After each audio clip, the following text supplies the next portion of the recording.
right, everyone, get ready for a deep dive. Today we're going underground into a book that's way more than just a children's story. Ooh, sounds intriguing. It is. It's Baron Trump's Marvellous Underground Journey. I remember that one. But we're not just rereading it. Right. We're going to explore its hidden depths, especially the moral lessons. Okay. And get that we're doing it through the lens of biblical teachings. Wow, that's a unique angle. I'm in. Me too. It's like, imagine this kid venturing into the unknown, right? And his journey becomes a reflection of these timeless ethical dilemmas we all face, even today. I like that. And when you look at the characters Baron meets, like the Rattlebrains, the Micromen, those transparent Selenites, whoa, his choices get really interesting. Yeah, I'm starting to remember some of those now. They really raise questions with echoes in our own lives, you know? Absolutely. I mean, isn't it amazing how a story about a boy exploring a fantastical world can hold up a mirror to our own behavior? It really is. And those echoes are what we're exploring today. It's like Baron's interactions with these strange groups reveal these patterns of behavior, patterns that, guess what? Timeless wisdom traditions, like the Bible, has been grappling with for centuries. That's what makes this so fascinating. Yeah. These aren't just issues for a fictional character. They're issues for humanity. Exactly.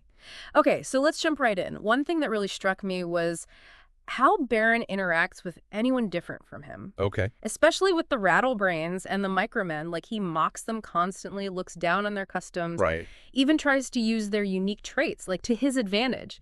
It's almost as if he can't see their worth because they don't fit his definition of normal. That's a really insightful observation. It speaks to a very human tendency, doesn't it? This urge to judge and dismiss those who are different from us. Yeah. But why is that such a problem?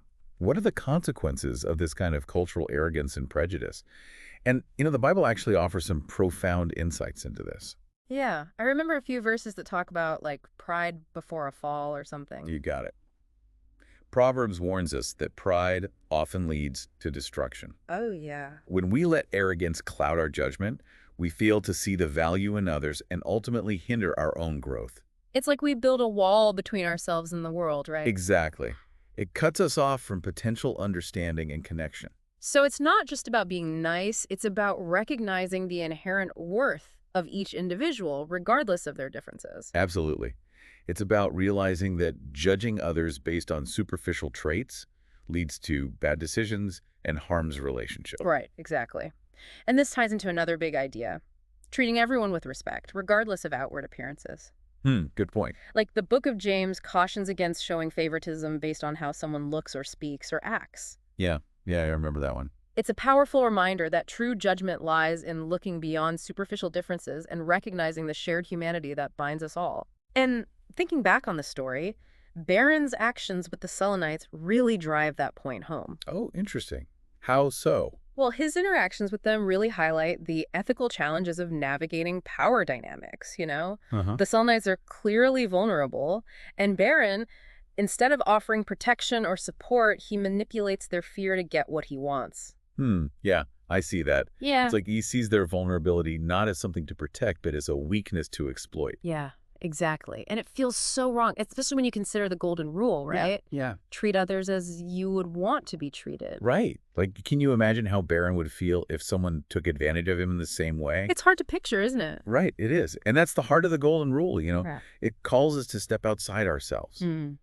Consider the impact of our actions on others. And it's not just about being nice, it's about fostering empathy and building a world where everyone feels safe and respected. Yeah.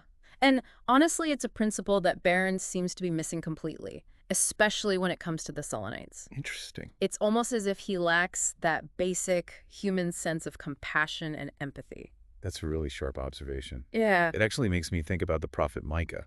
Okay. Micah emphasized acting justly, loving mercy, and walking humbly with God. Right. Baron's treatment of the Selenites stands in stark contrast to these principles. Yeah. It really makes you wonder, what happens when we disregard the call to be compassionate and just, especially towards those who are more vulnerable in ourselves? That's a big question. It is. It seems like that lack of compassion is connected to another issue we see in the story. Uh-huh. Baron's constant impatience. Yes. He always seems to be rushing into things. Exactly, Yeah. especially with the Rattlebrains. He never takes the time to understand the situation or listen to what they're saying. It's so true. And his impulsiveness just leads to conflict and misunderstanding over and over. It does. It reminds me of a proverb. Whoever is patient has great understanding, but one who is quick-tempered displays folly. Wow. Yeah. Barron's journey almost feels like a case study in the pitfalls of acting without thinking and the consequences of not listening to others. It really makes you wonder, could things have been different for Barron if he had approached these encounters with more patience, more humility, like with a genuine desire to understand rather than just control? That's the question, isn't it? It leads us to another important biblical passage, the one from Ephesians. Oh, okay. It encourages us to be completely humble and gentle, be patient, bearing with one another in love. Wow. Imagine how different Barron's interactions might have been if he had embodied these qualities: humility, gentleness, patience. It's like there's this tension between two ways of being in the world, you know? Right. Driven by pride, arrogance, and a need to dominate. And the other? And the other, guided by humility, compassion, and a willingness to listen and understand. Exactly. And Barron seems caught somewhere in between, struggling to find his way. You've hit on something really profound there. That tension you describe, it's at the heart of this story. Yeah. And it resonates deeply with the human experience. We all face those moments where we're tempted to choose pride and self-interest over compassion and understanding. So we've seen how Barron's encounters with the Rattlebrains and Selenites show his struggles with pride, prejudice, and a lack of patience. Yes. But what about those other groups he meets, like the Micromen? Do those interactions reveal similar patterns, or is there something else going on there? That's where our exploration gets even more interesting. Join us in part 2 of this deep dive as we continue to uncover the moral lessons hidden within Barron Trump's marvelous underground journey and their connections to timeless wisdom. Welcome back. It's fascinating to think about how these age-old ethical dilemmas play out in a story like Barron Trump's marvelous underground journey. I know, right? And as we keep digging deeper, it feels like we're not just learning about a fictional character, but also gaining insights into, like, the human condition itself. Exactly. And as we delve deeper into this, we're going to see even more of those parallels between Barron's choices and those timeless ethical questions that have resonated throughout history. You know, in the last part, we talked about Barron's tendency to just dismiss anyone different from him. Right. And his interactions with the Micromen really highlight that, especially when you consider this whole concept of respecting diversity. That's a key point. Yeah. Remember how Barron consistently underestimates the Micromen? Oh, totally. Failing to see the value in their unique way of life? Yeah. He views their size and customs as weaknesses, completely missing the strengths and perspectives they offer. Yeah, it's like he's got this mental checklist of what's normal or acceptable. Right. And anything outside of that box is automatically inferior in his mind. It is a very limited viewpoint. It is. But doesn't that limited viewpoint ultimately hold him back? Absolutely. Think about it. Okay. By closing himself off to the Micromen's perspectives, Barron misses out on valuable knowledge and potential alliances. He limits his own understanding of the world and the possibilities within it. It's a powerful reminder that diversity isn't just about tolerance. It's about recognizing the inherent value in different perspectives and experiences. So how do we move beyond those limiting judgments and truly embrace diversity? What guidance can we find in those wisdom traditions we were talking about? Well, there's a passage in Romans that offers a powerful antidote to this kind of thinking. Oh, okay. It reminds us to practice humility, recognizing that each person has a unique and valuable role to play. Okay. Just like the different parts of a body working together. So instead of focusing on what makes us different, we should be looking for those connections, those shared goals and aspirations that unite us. Exactly. We need to shift our perspective from us versus them to a more inclusive understanding of community where everyone's contribution is valued and respected. And this idea of interconnectedness is further emphasized in Corinthians, isn't it? There's that passage about how even the seemingly weaker parts of the body are treated with special honor. That's right. It challenges us to look beyond superficial judgments and recognize the inherent worth of every individual, regardless of their perceived status or abilities. That's a powerful message, especially in a world that often prioritizes power and dominance. But it makes you wonder, what would happen if we, like Barron, fail to heed this wisdom? What are the consequences of not valuing diversity and compassion? Well, let's consider Barron's interactions with the Solomonites again. His actions toward them are a stark example of what can happen when we disregard the call for compassion and exploit vulnerability for personal gain. Yeah, those scenes were particularly hard to read. He completely disregards their fragility and manipulates their fear to get what he wants. It's just, like, heartbreaking to see such a blatant disregard for their well-being. His actions stand in direct opposition to the message found throughout Scripture. Hmm. This idea of using strength to protect the vulnerable, not to exploit them. Think of the story of David and Goliath. Oh, yeah. David, though small in stature, used his courage and ingenuity to protect his people from a seemingly insurmountable threat. It's a classic underdog story. A reminder that true strength lies in defending those who need it most, not in taking advantage of their weakness. Precisely. And this idea is echoed throughout the Bible. Okay. There's that powerful verse in Psalms that urges us to defend the weak and the fatherless, uphold the cause of the poor and the oppressed. Wow. It's a call to action, a reminder of our responsibility to protect and empower those who are most vulnerable. It makes you wonder, how would Baron's story have unfolded if he had taken those words to heart? If instead of manipulating the Selenites, he had chosen to offer them protection and support, what kind of leader might he have become? That's a thought-provoking question, isn't it? Yeah. It highlights the profound impact of our choices and the ripple effects they can have on the world around us. Even small acts of kindness and compassion can make a world of difference.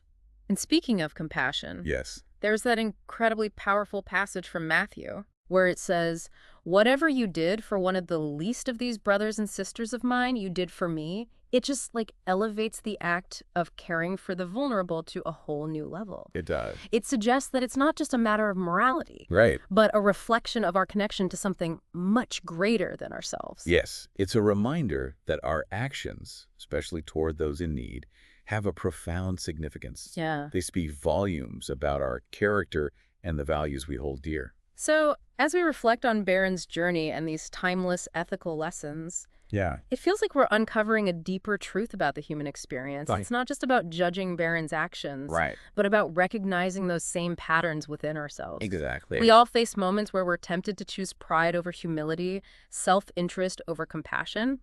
The challenge lies in recognizing those moments and choosing a different path. You hit the nail on the head. It's about recognizing that these ethical principles, humility, compassion, respect, responsibility, aren't just abstract ideals. Right. They have real-world consequences, shaping our interactions with others and ultimately influencing the kind of world we create. So we've covered a lot of ground in this deep dive, from cultural arrogance and prejudice to the importance of patience, understanding, and compassion. It's clear that Baron Trump's marvelous underground journey, when viewed through this ethical lens, offers us more than just a fantastical adventure.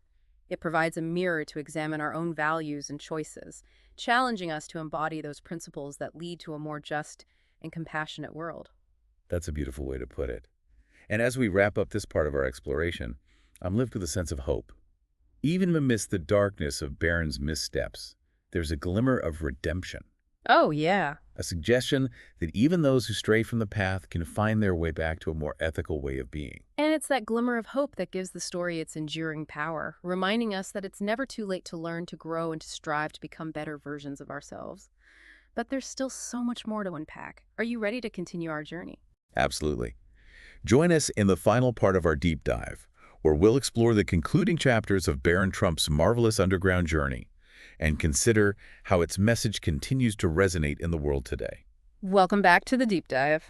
As we wrap up our exploration of Baron Trump's marvelous underground journey, it's amazing how this, like, seemingly simple children's story has sparked all these profound conversations about ethics and morality. It really makes you think. It does. It's amazing what we can uncover when we look for those deeper layers, Totally.